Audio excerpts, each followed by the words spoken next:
बोलो वो बोलो कीर्ति जी, वो लोग कारी को कोई पत्थर मारे, बोलो ना, कोई डंडा मारे, कोई गालियां दे, कोई इल्जाम लगाए, कोई चोर कहे, कोई उचक्का कहे, कोई लुच्चा कहे, क्या क्या लोग शब्द नहीं कहते हैं। बोलो क्या क्या लोग शब्द नहीं कहते हैं, क्या क्या नहीं बोलते हैं। तमाम प्रकार का बोलने के बाद भी वो अपने धैर्य को कभी भी खोता नहीं है। तुम जैसे हमने 420 निपटा दिए, तुम जैसे हमने 420 निपटा दिए। तुम्हारे जैसे लोगों की गिनती क्या। उत्तम पुरुष, बोलो उत्तम पुरुष कार्य की सिद्धि करके ही छोड़ता है। और जब जब कोई संकट आए, बोलो जब जब कोई संकट आए तो किसी को याद मत करना, है ना। 24 में से 22 तक को बिल्कुल याद नहीं करना, और 24 को भी याद नहीं करना, सिर्फ 23 को याद करना। पारसनाथ स्वामी को याद करना, कितना उपसर्ग आया, आखिर उन्होंने कार्य सिद्ध करके ही अपनी सिद्धि के लिए प्राप्त कर लिया। जब वो सिद्धि को प्राप्त हुए तो कमट भी उनके चरणों में आकर के नतमस्तक हो गया। जब सीता ने, वेदवती ने मुनिराज का लोकाभिवाद किया तो मुनिराज ने चारों प्रकार के अन्न जल का त्याग कर दिया। उसी समय देवता ने आकर के सारे नगर को कील दिया। तुम ये नहीं सोचना इनका कोई नहीं है, ये मत सोचना इनका कोई नहीं है। जिनका कोई नहीं होता है उनका भगवान होता है, कोई इनकी भी रक्षा करने वाला होता है। हमने घर परिवार ये छोड़ा, हमने पुण्य नहीं छोड़ा है, पुण्य की क्रिया को नहीं छोड़ा है, साधना को नहीं छोड़ा है, तपस्या को नहीं छोड़ा है।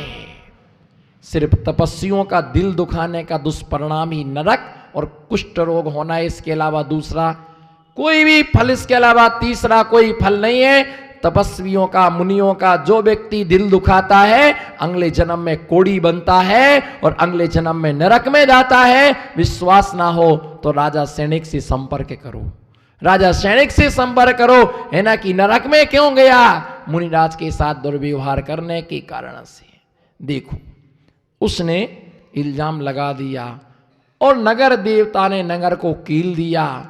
सारे लोगों को सत्य का बोध हुआ। वेदवती ने अपनी गलती को स्वीकार कर लिया। वेदवती ने अपनी गलती को स्वीकार कर लिया। मुनिराज से क्षमा याचना कर ली। सभी ने मुनिराज का मिलकर के आहारचर्या संपन्न कराई। उनसे क्षमा याचना करके उनकी भक्ति, आराधना, स्तुति आदि करके मुनिराज की भक्ति में लीन हो गए। पर वेदवती का जो कर्म था वो बंधा हुआ पड़ा हुआ है सत्ता में, और वो स्वर्ग में मर के स्वर्ग में गई। वहां से सीता के पर्याय में आई। सीता निर्दोष थी, शीलवती थी, सती थी, कोई दोष नहीं था, फिर भी उनके ऊपर दोष लगाया गया। सीता का लोकाभिवाद हुआ, सिर्फ एक दिगंबर मुनिराज का अपवाद करने का इतना बड़ा दुष्परिणाम था। इसलिए ध्यान रख के चलना, चारित्र में कोई दोष नहीं है। बोलो चारित्र में कोई दृष्टि में दोष है। दृष्टि को सही बनाओ, दृष्टि के लिए निर्मल बनाओ, दृष्टि को पवित्र बनाओ, दृष्टि को शुद्ध बनाओ, और दृष्टि शुद्ध होगी। अगर तुम्हें चतुर्थ काल के साधु चाहिए तो तुम भी चतुर्थ काल के श्रावक बनो। तुम तो छठे काल के श्रावक बन के घूम रहे। 1 महीना के आलू प्याज छोड़ने को टाएं करते हो, 1 महीना के रात्रि भोजन त्याग करने को रो देते हो। उसमें भी बाहर की छूट, कहाँ गई कंपनी, उसमें भी बाहर की छूट। ये पूरी बात है झूठ, उसमें भी बाहर की छूट, उसमें भी ये बोलते, उसमें भी बाहर की छूट मांगते हो। भैया ध्यान रख के चलो, दिगंबर मुनिराजों की बराबरी कोई नहीं कर सकता है। ऐसी संलेखना के समय भोजन नहीं मांगते, पानी नहीं मांगते, दोषों को टालते हैं, जीने की इच्छा नहीं करते। क्या? जीने की इच्छा नहीं करते हैं, मरने की वांछा नहीं करते हैं। जीने की इच्छा नहीं करती, मरने की वांछा नहीं करते हैं। किसी भी प्रकार का उनको भय नहीं रहता है, मित्रों को याद नहीं करते हैं, और आगामी काल में भोगों की आकांक्षा, आगामी काल में भोगों की आकांक्षा नहीं करते हैं। वो निर्मल चित्त होकर के साधना, निर्मल चित्त होकर के तपस्या करते। क्या जीना? कितना जीना? जितना जियो उतना अच्छी तरह से जियो, स्वयं भी जियो और दूसरे को भी जीने का अधिकार, दूसरे को भी जीने का अधिकार। मरने की कभी इच्छा नहीं करना। डर किस चीज का? भय वहां होता है जहां अपराध होता है। बोलो, डर, डर वहां होता है जहां अपराध होता है। जहां अपराध नहीं है वहां पर किसी से डरने की आवश्यकता। चोर की दाढ़ी में, बोलो, चोर की दाढ़ी में तिनका, बस इससे ही पकड़ा जाता है कि तू चोर है। और आजकल तो है उल्टा चोर कोतवाल को डांटे। वो तो उल्टा चोर, उल्टा चोर कोतवाल के लिए डाले। पर सच कभी मिटता नहीं है, वो असत्य कभी टिकता, सच कभी मिटता नहीं है और असत्य कभी भी टिकता नहीं है। असत्य की सीमा है पर सत्य की कोई सीमा नहीं होती। सत्य हमेशा अमर होता है। ऐसी भय निदान के विषय में, निदान के विषय में समझना बहुत आवश्यक है। निदान का मतलब होता आगामी काल में भोगों की आकांक्षा। क्या? निदान का मतलब होता है आगामी काल में भोगों की आकांक्षा। जैसे कोई व्रत करती, घी का त्याग कर दिया, कहे के लिए जब तक शादी नहीं होगी तब तक घी का त्याग। नमो सिद्धाड़म। जब तक ये हमारा काम नहीं होगा तब तक तेल नहीं खाएंगे, तब तक दूध नहीं पिएंगे, तब तक नमक नहीं खाएंगे। निदान है, निदान है, निदान है। ये सब निदान कहलाता है।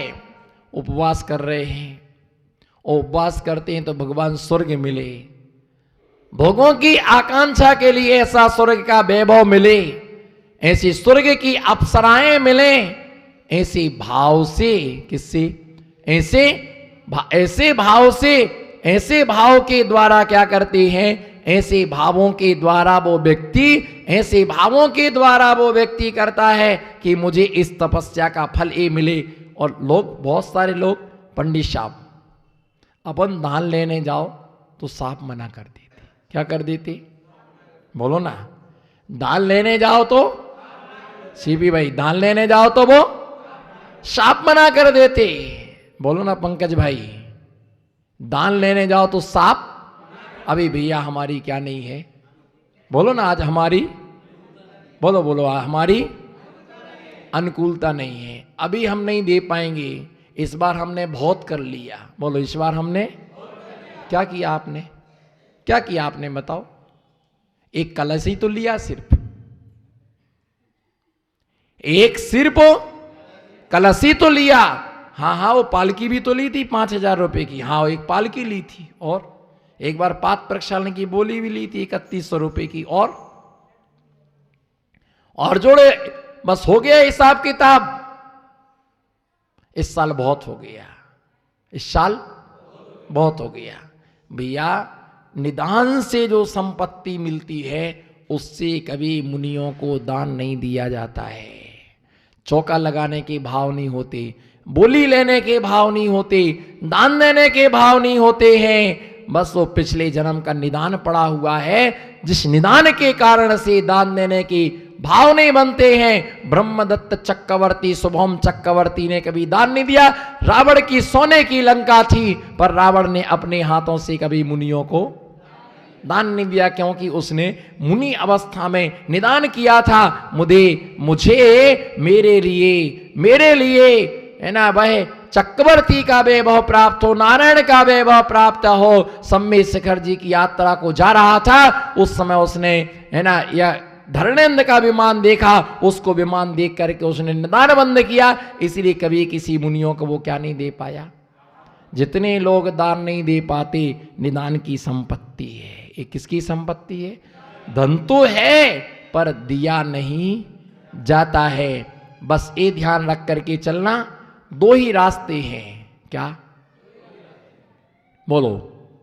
नमो सिद्धाड़म। दो ही, ऐसा करो ना, उंगली सीधी होती हो तो बोलो, हाथ उठाओ। या तो दे के जाओ या फिर छोड़ के जाओ। हंस के कस के मुस्कुरा के, या तो अजीत जी, या तो वही तो मैं बोल रहा, आप समझते कहां हो। ऐसे बेड़ा पार होने वाला नहीं है, और तुम्हारी बातों से हम घबराने वाले नहीं है। मुझे जो परोसा गया मैं तुम्हें वही परोसूंगा। मैं अनार के रस में पानी मिलाने वाला नहीं हूं। एक काम तो इन महिलाओं ने लिया है, आधा गिलास रस निकालने का, 1.5 गिलास डालने का, और दूध में 1 गिलास दूध लाने का, 3 गिलास और महाराज जी को देने का। ब्रह्मचारी जी ने पूछा कि इतना पतला दूध क्यों है? भैया जी आज भैंस ने पानी ज्यादा, दूध तो गाढ़ा ही था लेकिन भैंस ने क्या पी लिया है? आपने घाट घाट का पानी पिया है, मैंने नहीं पिया घाट घाट का पानी, मैंने घर घर का पानी पिया है। तुम घाट घाट का पानी पीते हो और हमने घर घर का पानी पिया है। तुम मिलावट करो पर हम मिलावट नहीं करते।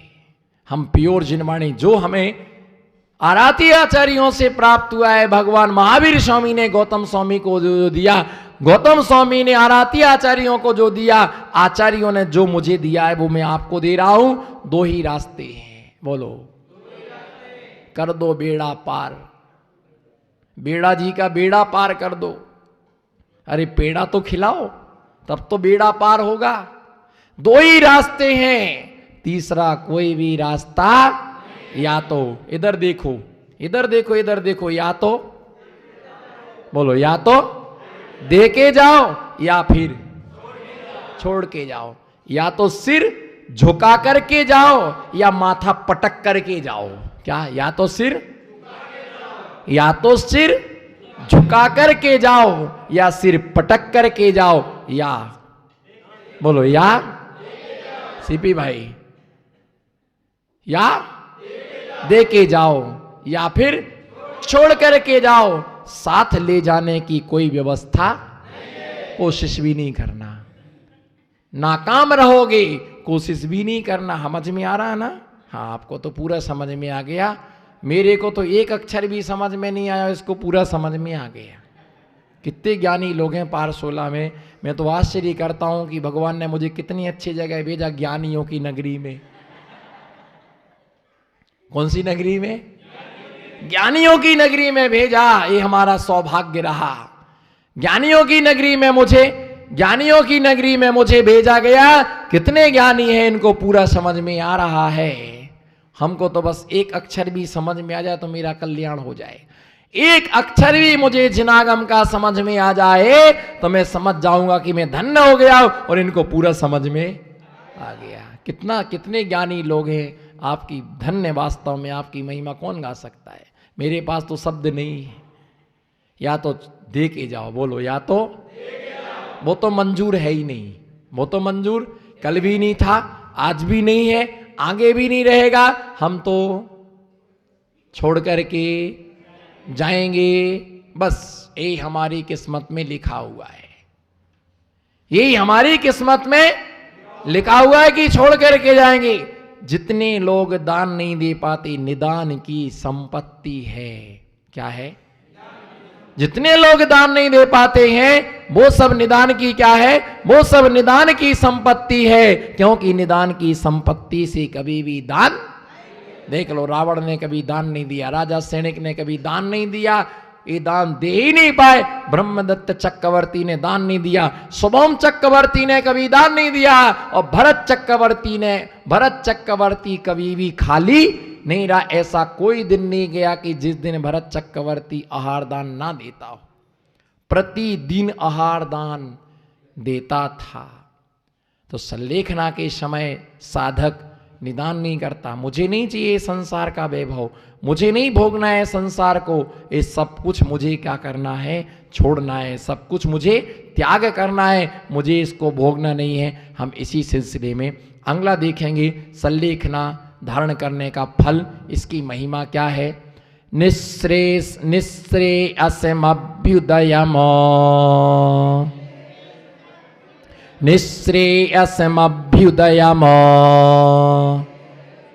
निस्तेरं दुस्तरं सुकाम्बुनिधिम् निपिबति पीते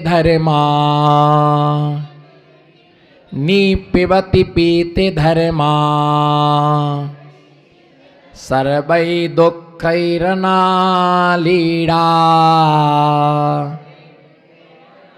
सर्वै दुःखैरनालीडा